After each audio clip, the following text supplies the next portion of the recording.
Well, good morning, good afternoon, good evening from wherever you are. Welcome to another episode of Just Us with Khutso and Emily, where we get to talk about everyday issues in a way that unites the world, right?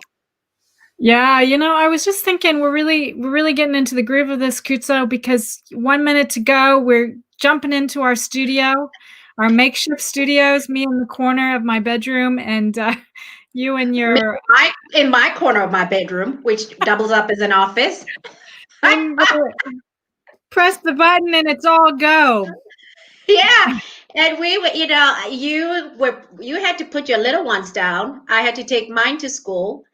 Um, yeah, so it's kind of crazy. And I'm wearing my headset today because I've got tree cutters. It's middle of the summer over here. My trees were a little bit overgrown, so they're here. I can't tell them I'm streaming. Don't cut my trees anymore.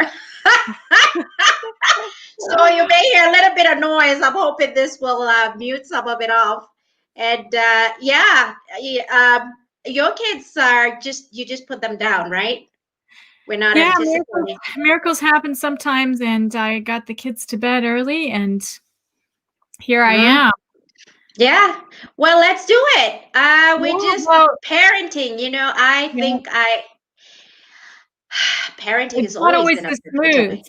Tonight I'm was sorry. smooth. It's not always this smooth. Tonight was smooth. It's smooth because we're totally, we're really going organic. FYI, I just kind of just slept on some, lip balm today. Not much else. I didn't have time. It's Um, okay. We're all about parenting today. So, all about yeah, parenting. This yeah. whole this whole episode started with a day for me that was not running so smoothly, and I called up Kutso and I said, "Kutso, let me ask you a question. Are my kids spoilt? Because I don't remember growing up the kids that I saw in Africa that or in Asia when I lived in Bangladesh, uh, having this much attitude with their parents and the lack of ability to just do something for themselves and not nag mommy constantly for this and for that. And so I started to think about it and I was like, wow, is it my parenting? This is an interesting cultural question that I never really delved into. I just kind of took for granted in all the different countries that I lived in, where you saw some really traditional values being instilled with you have real respect for the elder.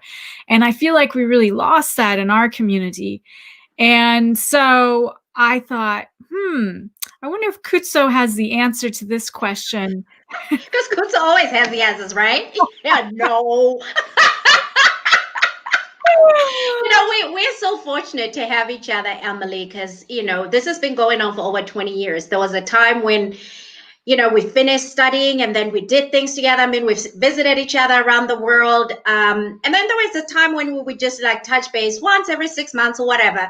But now now that we have so much going on that's so parallel, it's just so we're so blessed that we can always say, hey, my kids are doing this. What are yours doing? Right? Yeah, it's daily. It's Am daily I now. normal?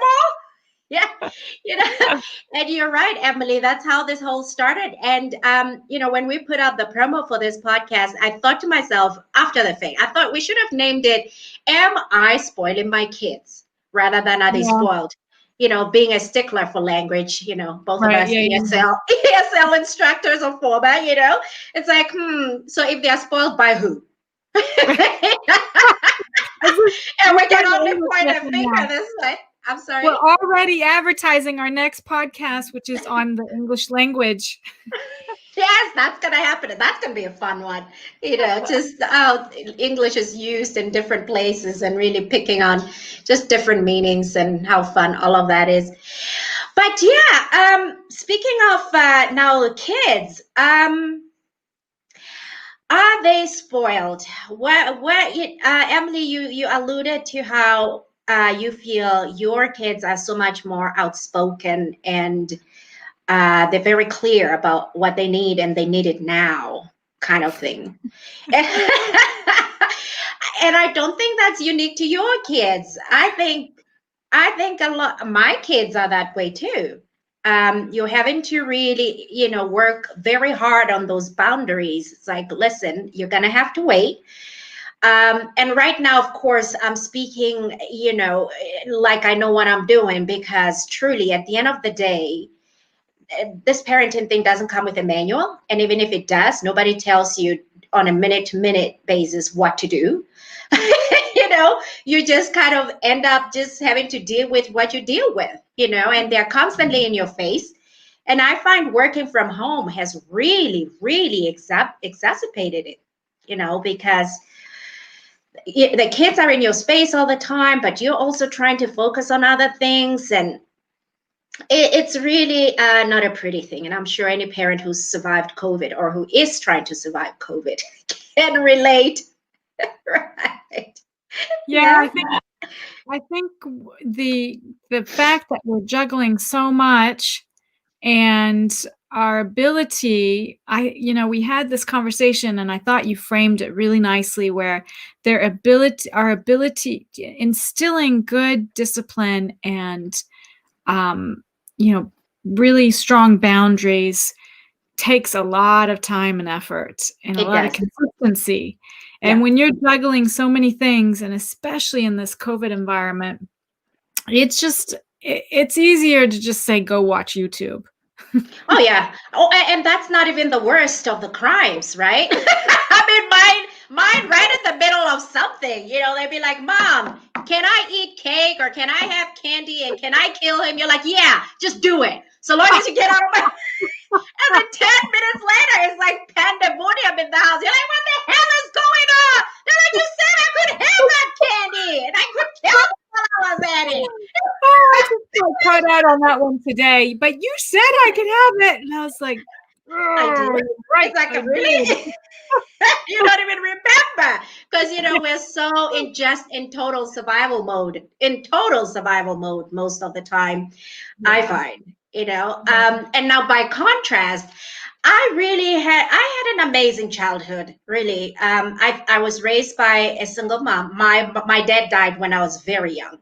I was only 5 when I died, but my mother is a phenomenal woman. I mean, especially now that I have my own kids. She raised 3 kids, and I'm raising 3 kids of my own. Mine are now 10 and 6. I have 6-year-old twins. Oh, bloody hell. I do not know. I do not know how she did it. Let me tell you that. And I'm the primary caregiver in my family. I mean, most of the time, I'd say 90% of the week, I'm a single parent. My husband pops in on weekends. Man, this single parenting thing, ooh, I can tell your little one is Yeah. around. Sorry, I was like, don't pop in, don't pop in, but oh yeah, There we go. talking about parenting. It is what it is. It is what it is. But I was still trying to recall how my upbringing was very different, in that there was no sense of I want this and I want it now. We very well respected anyone who was older than you, not even not just your parents, everybody who was older than you, your teachers, your neighbors. I mean, for all you care, the whole bloody community was out to raise you well. It literally takes a village, and it took a village to make sure, if you can't see, if your parents are like, I mean, the teachers at school are like your parents' eyes on the ground when you're at school. And when you're playing at the neighbor's yard, they're doing the same thing. Don't be thinking you're going to get away with murder. Don't be thinking for a minute that you're going to get away with murder, because the parents next door are going to talk to your parents. And there was that communal collaboration going on. But also in the household, my mom, seriously, I do not know how she did it, because we had good structure. You knew your boundaries. We had our chores. Everybody knew how to do things themselves. By the time you hit 10, you pretty much can even hand wash your clothes, because we went to boarding school, whatnot. But there's a lot of structure in the household, and you knew how to do things yourself. You're encouraged to do things yourself, and yeah, you just didn't just budge in and be like, oh, I want this and I want it now. It ain't gonna happen, girl. No. Yeah, Are you serious? It's like, what?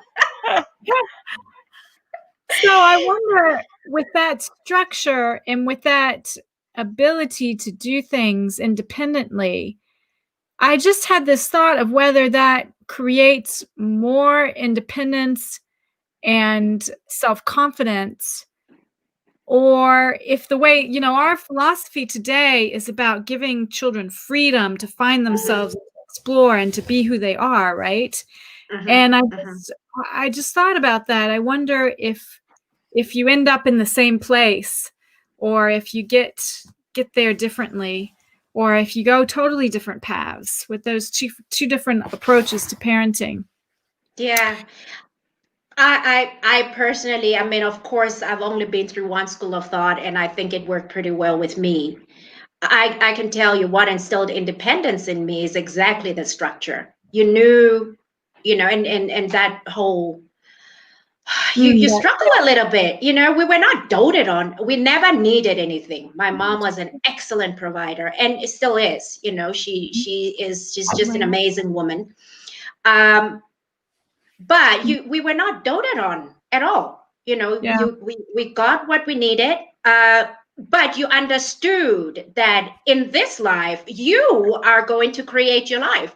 There wasn't this whole, oh, there's wealth stashed away somewhere for me, waiting for me. You knew you were going to create your own wealth, and you knew you could become anything and do anything you want to be, because you were given small time. Those chores go a really long way towards instilling confidence and drive in a child, because if they see themselves learn how to wash dishes and wash them properly, they can do that in other areas of their lives. Yeah. But I find the problem with go lay up there.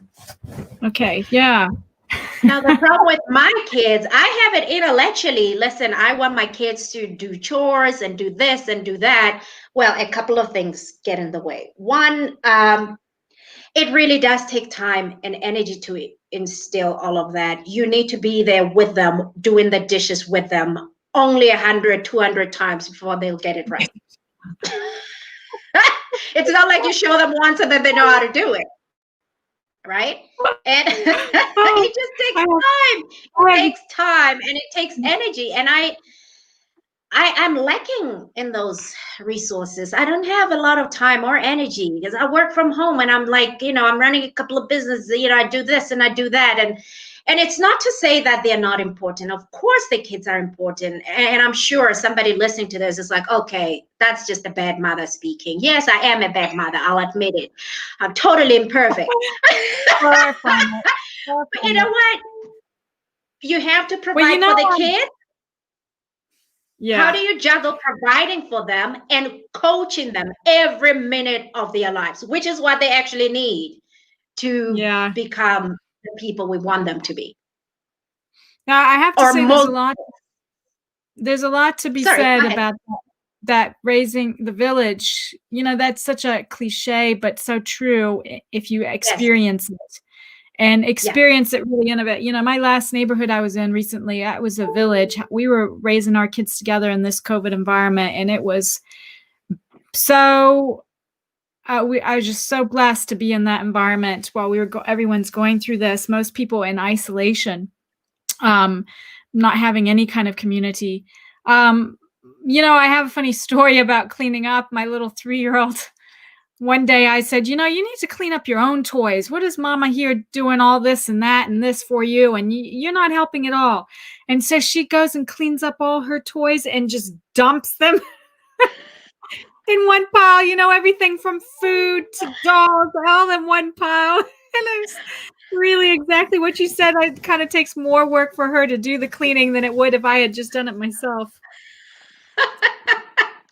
That's another thing. It really, it takes more time to supervise them than if you just do it yourself.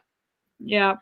It's just a time issue, isn't it? It's a time Oh, issue, time scarcity. Maybe we have yeah. more time than we think, but just don't have the time. But one story I had to share, unless you wanted to share another one?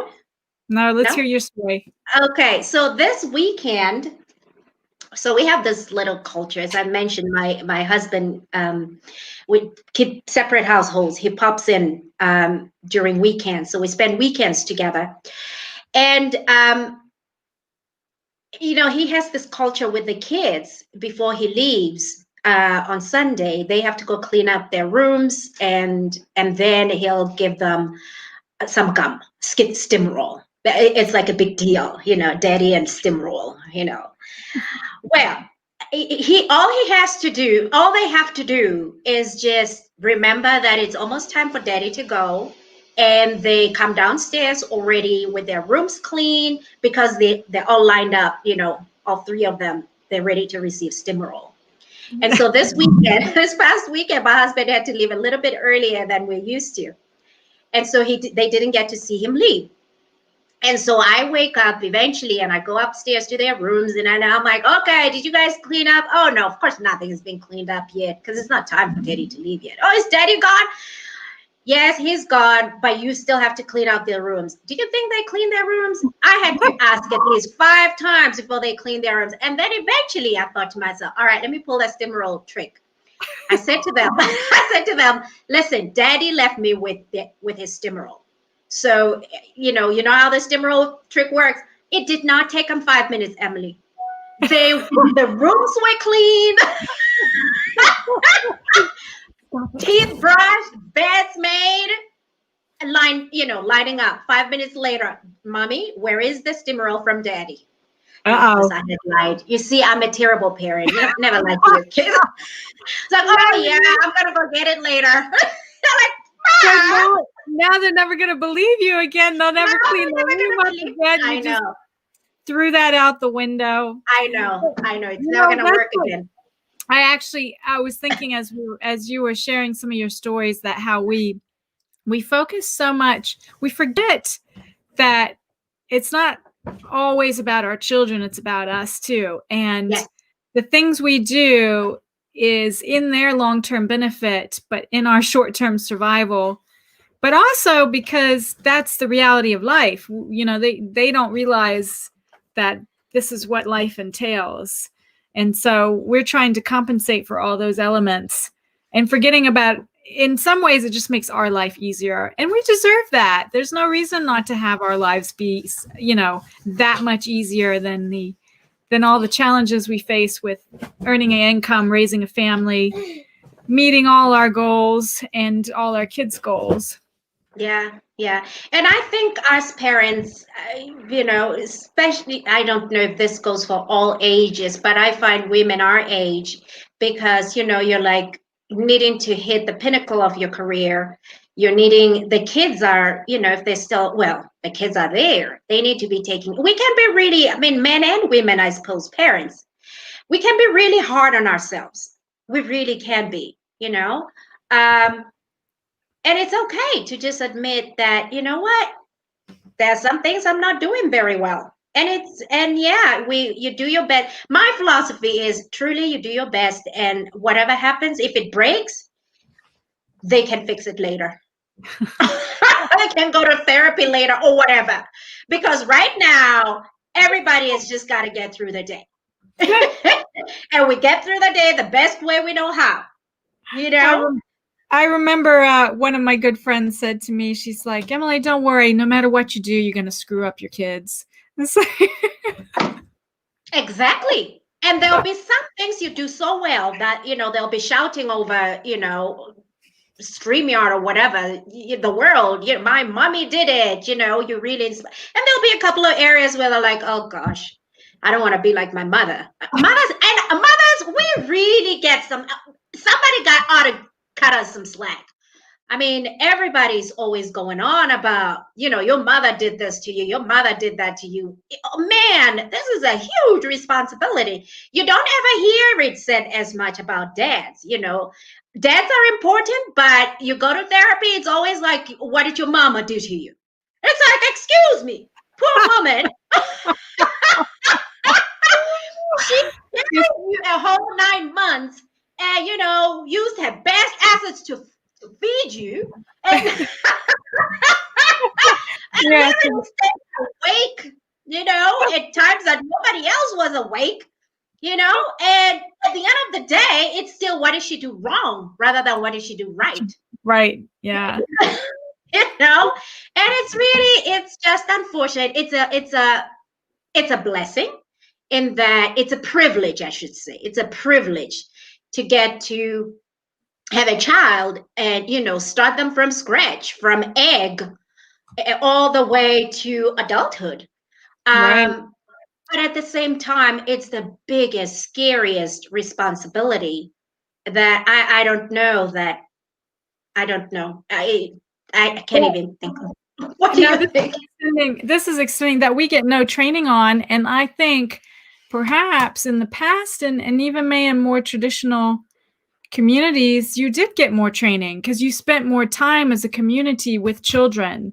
And when you were very young, especially as a girl, you would have been exposed. I mean, I think I changed a nappy once, maybe before I ever had kids. Before I had to, I think I might have deliberately made sure I didn't, when I was babysitting, change that poo nappy.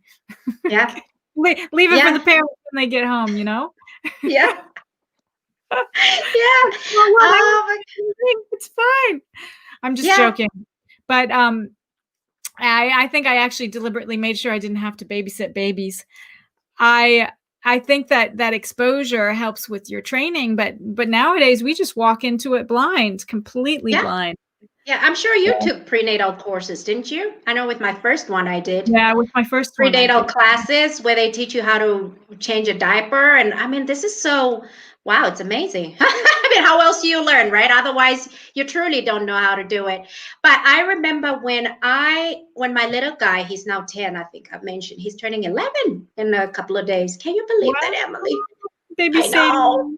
I know, no more baby Sadie anymore. But anyway, I remember when he was born, because he was born in the US. I remember thinking to myself, those first few months of just having to be so hands-on all the time. It's like every diaper is looking at you, every boob feed is looking at you, every scream is looking at you. I remember thinking to myself, oh my gosh, they really did. We're not joking when they said it takes a whole village to raise a child. And of course, there's a whole lot of other things going on in my life, but that made me decide, I think I need to move to Africa. If I'm having babies, they're going to have to be born in Africa for at least for a little bit. When they're older, we can leave if that's what we want. Right. But I need that village help. Right. Because you need the village help. Seriously, I don't know how people do it on their own or with just them and their partner, them and their spouse, just two people. Woo! That concept of isolating yourself just blows my mind. Now, I have to say, we are running up against our time, and talking about bad parenting, I'm quite eager to put myself on mute, shut the camera off, and go yell at my child right now. Awesome. That's just how it goes, right? And we do that during our not in bed when she should be in bed. So it's like, my kid, I don't know. Are there parents out there whose kids go to bed exactly at the time that they're supposed to? I don't know. We might be exhibiting our parenting style. I got asked recently, what's your parenting style? Are you organic or cruisy or what? And I was like, what do you mean? And it's like, yeah. I must be organic and cruisy because there ain't no schedule going on here. No, and I take my hat off to helicopter parents. I do not know how you manage to do that because, it takes energy. Not to say that it's necessarily healthy, I think, arguably, but man, it's tough staying on top of every single thing that you wish for your kids to do. Before you go, everything we've said, not to shoot ourselves in the foot. It is a fact that every generation thinks the generation after them has it a lot easier. Oh, right. So we should also keep that in mind in contextualizing all of this. I think we're doing the best we know how, and I don't think our kids are necessarily, spoiled. I mean, spoiled is such a loaded term. It's like, your kid is Yeah. spoiled. I think Yeah, they're but good kids. They're good of course kids. they are. We just need to work a little bit on how to make a PB&J sandwich and pour Yeah. your own glass of milk. Yeah. Yeah. And my husband said to me, because I told him we're going to do we're going to talk about this topic. He came up with a good idea. He says, maybe it might help to have a plan on the times that you're really going to just instill. And then, the rest of the time you can be. But Yeah. just tell yourself, you know what? When it comes to PB&J, I am not making PB&J for anybody. What So that you next go make time, yourself. yes, everybody's just gonna have to learn or something. But anyway, yeah. So I have we to could go. leave on that Let's last go. note of my 3-year-old who I said, you can't. I said to my 3-year-old, you can't have cereal right now. If you want it, you're just gonna have to get it yourself. And she goes and gets it herself, and there you go. The whole box of cereal is in the It's on bowl. the floor. On the floor, right? That kind of backfired. All right, well, it's yelling mama time, so we'll see you in the next episode of Just Us. And if you enjoyed this episode, don't forget to subscribe. And yeah, you can follow us on all sorts of podcast channels. I think this one's going straight to podcast. And not vlog, right? Okay. Thanks for tuning in, everybody. Bye-bye. Bye, Emily. Bye. Bye, Sabine.